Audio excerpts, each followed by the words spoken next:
ఒక ఊపి 2023 జనవరిలో ప్రపంచ ప్రఖ్యాతిగాంచిన హిడెన్బర్గ్ రీసెర్చ్ అనే సంస్థను మూసేస్తున్నారు.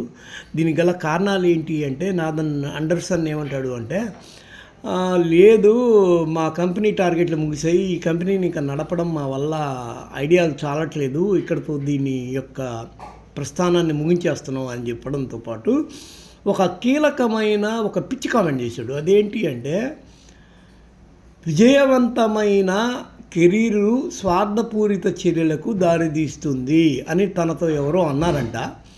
అందుకనే మూసేస్తున్నాడు. మామూలుగా అయితే నష్టాలు, ఆ పరాజయాలు ఎక్కువ అవుతుంటే వ్యవస్థను మూసేస్తారు. విచిత్రమైన విషయం ఏంటంటే, మేము విజయవంతంగా ఉన్నాము, అది స్వార్థము, విజయం సాధించడము, లాభాలు సాధించడము అని చెప్పి సంస్థను మూసేసాడంట.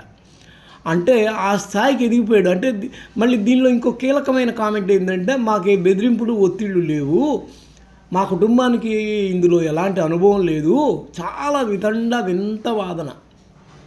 నేనేమి గవర్నమెంట్ స్కూల్లో చదివినోడిని, ఆ తర్వాత గోల్ఫ్ ఆడడం కూడా రాదు నాకు అసలు సేల్స్లో పెద్ద పట్టు లేదు. ఆ తర్వాత ఇంకా వింత గోల్ఫ్కి దీనికి గవర్నమెంట్ స్కూల్కి సంబంధించిన ప్రపంచంలో చాలామంది గవర్నమెంట్ స్కూల్లో చదివారు. పెద్ద పెద్ద రాష్ట్రపతులు, పెద్ద పెద్ద సైంటిస్టులు. అబ్దుల్ కలాం గవర్నమెంట్ స్కూల్లో చీకట్లో వీధి దీపాల కింద చదివాడు. ఆయన ప్రపంచ ప్రఖ్యాత సైంటిస్టు. ఇలా ఎందరో ఉన్నారు. అసలు ఒక అర్థం పర్థం లేనివి చెప్పాడు. బెదిరింపులు లేవు అని చెప్పి అనడం అనేది చాలా వింతగా ఉంది. అంటే ఎవరో బెదిరించారు. ఎందుకంటే అదానీ అంటే ఒక వరల్డ్ పవర్. ఆ రోజుల్లో $140 బిలియన్ నష్టపోయింది అదానీ రెండేళ్ల క్రితం, సరిగ్గా ఈ సమయంలో అనుకుంటే జనవరిలో 2023. అలాంటి అదానీ నుంచి ఇతనికి ఏదన్నా థ్రెట్ ఉందా, వాళ్ళు ఏదన్నా తీవ్రంగా బెదిరించారా?